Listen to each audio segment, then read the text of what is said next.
जय हिंद, जय भारत। मैं रेबल श्रद्धानंद। निर्मला जी, आज का जो विषय है वो आपके ऊपर है। आप हमारी वित्त मंत्री हैं, फाइनेंस मिनिस्टर हैं, और मैं आपका टीवी के एक प्राइवेट चैनल में दिए गए इंटरव्यू के ऊपर देख रहा था और उसके ऊपर अपनी कुछ प्रतिक्रिया रखना चाहता हूं। मुझे बहुत दुख हुआ आपके कमेंट सुन के मैम। मुझे नहीं पता आप ये आंकड़े कहां से लाती हैं। आपने उस इंटरव्यू में ये कहा मैम कि लोअर मिडिल क्लास जो होती है भारत में, उसकी न्यूनतम इनकम जो है यानी मिनिमम इनकम है वो 6 लाख से शुरू होती है और मैक्सिमम इनकम 18 लाख तक जाती है। मैम, मुझे बहुत दुख हो रहा है कि पता नहीं आपने इकोनॉमिक्स की पढ़ाई कैसे करी होगी। आप जानते हैं मैम लोअर मिडिल क्लास का मतलब क्या होता है, या लोअर का मतलब क्या है, इसका अर्थ आपको पता है मैम? लोअर, एक सिक्योरिटी गार्ड मैम 8 से 10 हजार रुपए कमाता है मैम, पूरे साल में 1,20,000 रुपए। उसे आप कौन से क्लास में रखना चाहेंगे मैम? एक नया क्लास क्रिएट कर देंगे क्या? 6 लाख रुपए मैम, जानते हैं 6 लाख रुपए क्या होता है मैम? 6 लाख में अगर लोअर मिडिल क्लास फैमिली को मिलने लगे ना मैम, वो उसमें से 4 लाख रुपए साल के सेव कर लेंगे। वो अपने बच्चों को आपके सो कॉल्ड इतने अच्छे गवर्नमेंट एडेड एजुकेशन स्कूल्स में पढ़ाएंगे, गवर्नमेंट एडेड हॉस्पिटल से उनकी चिकित्सा करवाएंगे, और आपके इतने अच्छे अच्छे आधुनिक फैसिलिटीज जो पिछले 7 ईयर से बीजेपी गवर्नमेंट प्रोवाइड कर रही है, वह हम इंडिया में, हम वर्ल्ड में बहुत अच्छे रैंकिंग में आ रहे हैं, जैसे कि बीजेपी का ग्राफ बताता है। वास्तविकता क्या है वो तो हम लोग जानते हैं मैम। मैंने भी वोट किया मैम, बीजेपी को वोट किया, लगातार 2 बार वोट किया। लेकिन मैं आप जैसे नेताओं की जब सुनता हूं ना मैम स्पीचेस, और आप लोगों के आंकड़े, आपके जो डेटा बैंक, आप ये डेटा बैंक कहां से लाती है मैम, ये सोच के मैं बहुत सरप्राइज रहता हूं मैम। आपने बोला 6 लाख न्यूनतम है, 18 लाख मैक्सिमम है मैम। 18 लाख समझते हैं आप मैम? 18 लाख क्या होता है मैम? 18 लाख तो मैम एक अच्छे खासे एमबीए का पैकेज नहीं है एनम में मैम, पर एनम का, वो भी टॉप इंस्टीट्यूट में पढ़ के। आपके सोकॉल्ड कॉलेजेस से जो बच्चे निकलते हैं, एमबीए, बीटेक, आप जानते हैं इनकी पैकेज कहां से स्टार्ट होती है मैम? तो इसका मतलब ये सब लोअर मिडिल क्लास में आते होंगे आपके हिसाब से। So called good MBA, so called good BTechs and MTechs, ये तो लोअर मिडिल क्लास से आते होंगे मैम। हायर वाले कौन होते होंगे ma'am? Highly rich people, highly rich industrialist. Upper middle class तो फिर आसमान में रहने और जमीन पर रहेंगे ही नहीं। अपने आंकड़े ठीक कीजिए मैम, देश एक मुश्किल दौर से गुजर रहा है। आप किस तरह की स्टेटमेंट दे रहे हैं? आपने उस दिन बोला मैं मुद्रा लोन में हमने इतने इतने लोगों को दिया, हमने उद्योग वालों को दिया, हमने बुनकरों को दिया। मैम, आपने किसको क्या दिया? पेपरों में दिया है क्या मैम? आपको मैं चैलेंज करता हूं Nirmala Sitharaman ji, I am officially challenging you ma'am. 100 youth लेके मैं आपके पास आने को तैयार हूं, जो ग्रेजुएट्स हैं, पोस्ट ग्रेजुएट्स। आप मुझे ये बताएं कौन से ब्रांच से आप उनको ये लोन देंगे मैम? मैं आपके पास ले आता हूं मैम, और मैं नतमस्तक हो जाऊंगा, क्योंकि जब आप 100 को देंगे, अगला 1 लाख यूथ मेरे साथ तैयार होगा मैम। केवल टीवी में आके ऐसे इंटरव्यूज मत दीजिए मैम। आप लोग अपने घरों में बैठ के थाली पीट रही हैं और आके अपने ये वक्तव्य सुना रहे हैं। अरे आप लोगों को अंदर आइए मैम, लोगों के बीच आइए। आपको तो अभी तक लोअर मिडिल क्लास फैमिली का डेफिनेशन नहीं मालूम है। और मैम, एक सवाल है मेरा आपसे और मोदी गवर्नेंस से। आप मुझे ये बताएं मैम कि राजनीति एक सेवा है या नौकरी है? मेरे स्पीचेस बेसिकली मैम कभी होते नहीं है, मैं लिख के कभी नहीं लाता मैम। जो मेरी खुद की फीलिंग्स है, मैंने अपने नाम में रेबल शब्द इसलिए, क्योंकि जो गलत है मैं तो बोलूंगा ma'am. I have the right to express my views. आप मुझे ये बताएं मैम, पॉलिटिक्स, राजनीति, इज इट, ये सेवा है मैम या नौकरी है? अगर सेवा है तो मैम आप लोग तनख्वाह मत लीजिए मैम, और पेंशन मत लीजिए। इतनी हाई सैलरी है आप लोगों की, इतनी फैसिलिटीज है मैम, टेलीफोन कॉल्स की फैसिलिटी, एसी की फैसिलिटी, बिजली की फैसिलिटी, ड्राइवर की फैसिलिटी, हाई क्लास ट्रेन की फैसिलिटी, फ्लाइट्स की फैसिलिटी, पेट्रोल की फैसिलिटी। मत लीजिए मैम। आप आइए, लोअर मिडिल क्लास फैमिली की तरह लाइफ को स्पेंड कीजिए अगर आप सेवा करना चाहती है मैम। और अगर ये नौकरी है मैम, पॉलिटिक्स, अगर राजनीति आप लोगों के लिए नौकरी है मैम, तो इसका कोई एजुकेशनल मापदंड होगा ना मैम, कोई एजुकेशन क्राइटेरिया तो होगा।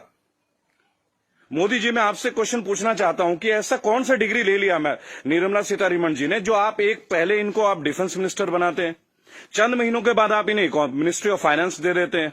अरे डिफेंस तो हमारी शक्ति परीक्षण की बात है। It is about our valour, it is about our strength, it is how much mentally fit we are, how much physically tough we are. How can you give a position, both the position to same person? Are they eligible for the same post ma'am? Sir, क्या ये दोनों same post के लिए eligible होते हैं क्या? मुझे लगा था कि आपने कहा था अच्छे दिन आएंगे तो ठीक है, आप क्राइटेरिया को बदलेंगे। सर, आपने तो क्राइटेरिया नहीं बदला। आपने तो दूसरे दलों के नेताओं को अपने पार्टी में लेके आ गए, उनको भगवा रंग दे दिया, उनको नेताएं बना दी। मैं दिल्ली में जनवरी मंथ में इंटरव्यू देख रहा था अनुराग ठाकुर का, फरवरी में, देश के गद्दारों को गोली मारो। बड़ी अजीब बात है, हाईली एजुकेटेड है, क्रिकेटर हैं वो, शायद बीसीसीआई के हैं, और तो और अमित शाह के पुत्र जो वो सेक्रेटरी बन जाते हैं। लोगों के ऊपर आप लोगों को बड़ा अच्छा लगता है। आपकी आईटी टीम के ज्यादातर लोग राहुल गांधी को पप्पू पप्पू पप्पू करके बुलाते हैं।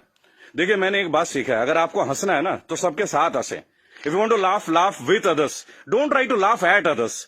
It doesn't show your good politics, it shows a political वेनेडेटा।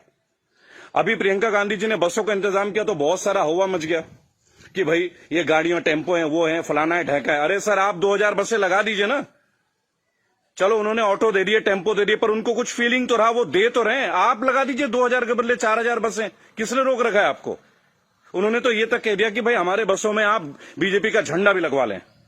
गलत कर दिया क्या सर? उसमें भी आप लोग शोर मचाना लग जा रहे हैं। ऐसा लगता है जैसे you are always ready to fight instead of getting it worked.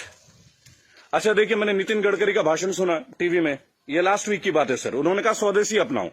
चलिए सर, अपना लेते हैं, पर मुझे बताएं, मेक इन इंडिया और मेड बाय इंडिया, इन दोनों का डिफरेंस आपके मिनिस्ट्री का कोई एक मिनिस्टर मुझे दे सकता है क्या? मेक इन इंडिया है क्या सर?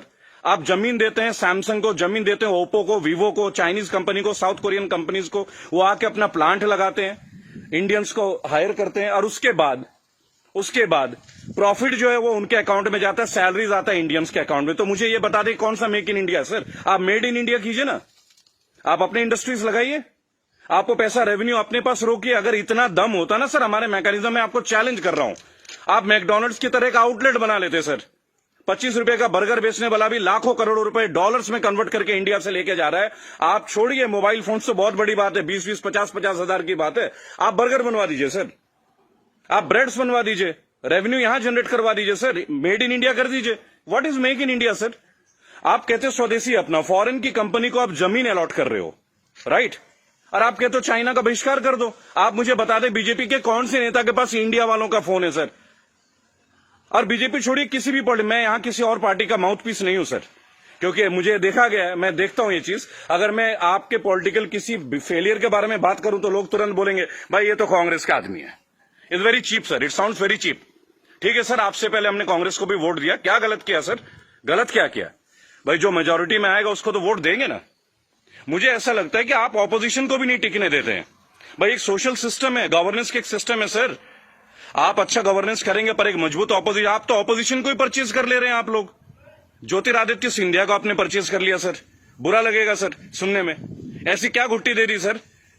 एक झटके में एमपी की गवर्नमेंट जो है वो कोलैप्स कर जाती है, वो भी उस दौर में जब कोविड-19 का दौर रहता है। तब आप लोगों को कोविड-19 का अवेयरनेस नहीं होती, तब आपको नहीं लगता कि लोगों के बीच आपको जाना चाहिए। अहमदाबाद में लाखों लोगों की भीड़ आपने कर दिया, नमस्ते ट्रंप कर दिया सर। क्या ये पॉलिटिकल फेलियर नहीं है?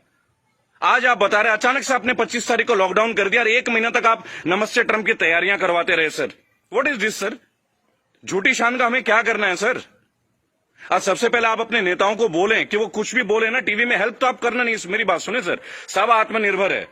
मजदूर कौन सा मर्सिडीज में घूम रहा है सर? उनके पैर में फफोले गिर रहे हैं। मैंने देखा निर्मला जी ने एक स्टेटमेंट दी, एक लेडीज बेचारी सूटकेस में, उसका बच्चा सूटकेस में बैठा हुआ घसीट के ले जा रही है, तो वो जवाब देती है कि राहुल गांधी को वहां नहीं बैठना चाहिए, राहुल गांधी को वहां जाना चाहिए। अरे राहुल गांधी को जो करना चाहिए वो छोड़िए, आपको क्या करना चाहिए? गवर्नेंस आपकी है, सेंट्रल में आप हैं, पिछले 7 साल से आप लोग हैं सर। हमेशा क्या स्टेट को फेल करते रहोगे क्या, या हमेशा ऑपोजिशन को गालियां देते रहेंगे आप लोग? सर मोदी जी चाय वाला पीएम बन सकता है, सुना था, देख भी लिया सर, बराबर। बाकी चाय वालों का क्या सर? बाकी लोगों का क्या सर? प्रवासी मजदूर छोड़िए, प्रवासी क्या होता है सर? सब भारतीय मजदूरी तो है। हर पूरा देश तो वैसे भी मजदूरी कर रहा है सर, पूरा देश मजदूरी कर रहा है। आप जितना ग्रोथ दिखा दो सर, ग्रोथ क्या है वो तो लोगों के जेब में आके देखो ना, लोगों के घर में आके देखो, बैंक अकाउंट में आके देखो कि पैसे हैं किन के पास और किन के पास नहीं है। मैं एक रिक्वेस्ट करूंगा सर आपको, आप अपने मिनिस्टर्स को काइंडली एक इंस्ट्रक्शन दें कि वो कुछ भी वक्तव्य दे। बहुत बुरा दौर है सर, इस बुरे दौर में कम से कम स्टेटमेंट्स अच्छे दें। कुछ अच्छा कर ना सके तो अच्छा बोल ही लें, लोग तो अपना कर ही लेंगे ना सर। सड़क में बच्चा मर जा रहा है, माँ बाप उसे कैरी कर रहे, इससे ज्यादा दुखद स्थिति क्या हो सकती है सर? ये कोई पॉलिटिकल बात थोड़ी है। लेकिन मेरा एक सवाल हमेशा आपके साथ रहेगा सर, कि आप एक बात का जवाब जरूर दें। और जो भी लोग इस वीडियो को देख रहे हैं, अगर आपका संपर्क किसी भी पार्टी से है, कांग्रेस से है, समाजवादी पार्टी से है, तृणमूल कांग्रेस के लोगों से, कृपया मेरा वीडियो उन तक पहुंचाएं और उनको बोलें कि ऑपोजिशन इसलिए कमजोर है, केवल एक कारण है, क्योंकि इन पॉलिटिकल ग्रुप्स के जितने भी लोग होते हैं ना सर, जो सो कॉल्ड प्रदेश प्रवक्ता होते हैं, शायद वो बेहद कमजोर हैं। सांबित पात्रा से कैसे बहस कर रहे हैं, मुझे खड़ा कीजिए सर, मैं बताता हूं सांबित पात्रा से क्या बात करनी है, डेटा के साथ। स्मृति ईरानी के साथ बात करना है, मैं करूंगा सर। मैं उनसे पूछूंगा उनका क्या एजुकेशन क्वालिफिकेशन था जो उन्हें शिक्षा मंत्री बना दिया गया था। आप सीबीएसई का हैंडल, मेरे पास बहुत मुद्दे हैं सर, देश के करंट मुद्दे हैं। और सर चिंता मत कीजिएगा, मुझे आपसे कुछ हेल्प नहीं चाहिए सर, प्लीज। फाइनेंशियली मुझे आपसे कोई हेल्प नहीं चाहिए, आपकी पार्टी से तो कम से कम कुछ भी नहीं चाहिए। मेरे दोस्तों, अगर आप ये वीडियो देखते हैं प्लीज शेयर कीजिए। मैं चाहता हूं कि एक बार मंच पे आने का मौका मिले सर। और अर्नब गोस्वामी जी, आप जो जिनको बुलाते हैं दूसरे ग्रुप के लोगों का, बोलते it is my show, it is my show. God damn it, if it is your show, why are you calling other people man? Don't call them. अगर आपको लोगों को बुलाना है, बात करना है तो मिलें, बात करें, उनकी सुने। केवल चिल्लाने से आप अच्छा एंकर नहीं बन जाते sir. I am very sorry to say that is the worst type of journalism I have ever seen. I am very unhappy sir. मुझे लगता था आपके अंदर स्पिरिट है, पर आप तो लोगों को शोर मचा के चैनल ब्लॉक कर देते हैं, उसको बाहर कर देते हैं। What is this way of journalism sir?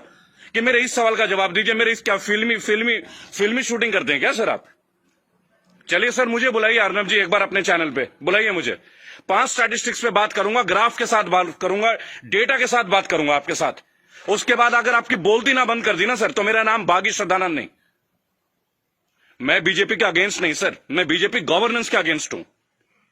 मुझे नहीं लगता भगवा पहनने से ही मैं हिंदुत्व का पहचान करा जाएगा। मेरे अंदर बहुत हिंदुत्व है। कमाल की बात देखिए, मेरी आखिरी लाइन है, गौर से सुनिएगा सर।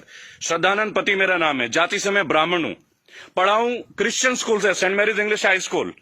और गर्व से कहता हूं सर, फादर हुआ करते हैं वहां पे, फादर गॉल्बर्ट फर्टैडो, अब नहीं रहे सर, हमारे फॉर्मर प्रिंसिपल। क्या कमाल की शिक्षा दी है सर। इतने आईआईटीएन से निकलते हैं सर, कभी आप लोगों की जरूरत नहीं पड़ी सर। मुझे ताज्जुब लगता है, अंगूठा छाप के नीचे एमटेक वाला बंदा काम कर रहा है और हम उनको सुन रहे हैं। What the hell is going on sir? कहां है आपके अच्छे दिन? बुलाइए ना सर एक बार चैनल में। आपके जितने भी प्रवक्ता है ना सर, जितने भी प्रवक्ता है, अगर 10 मिनट का टाइम दे देना सर, उनकी बोलती बंद कर दूंगा। जय हिंद, जय भारत। मैं जानता हूं बहुत सारे लोग मेरे बातों से शायद नाराज हो, पर नाराज होना आपका काम है सर, मेरा नहीं। सही मुद्दे पे तो मैं बात करूंगा, जो नाजायज बात लगती है उसका तो मैं करूंगा सर। रेबल हूं तो रेबल की तरह पेश आऊंगा। जय हिंद, जय भारत।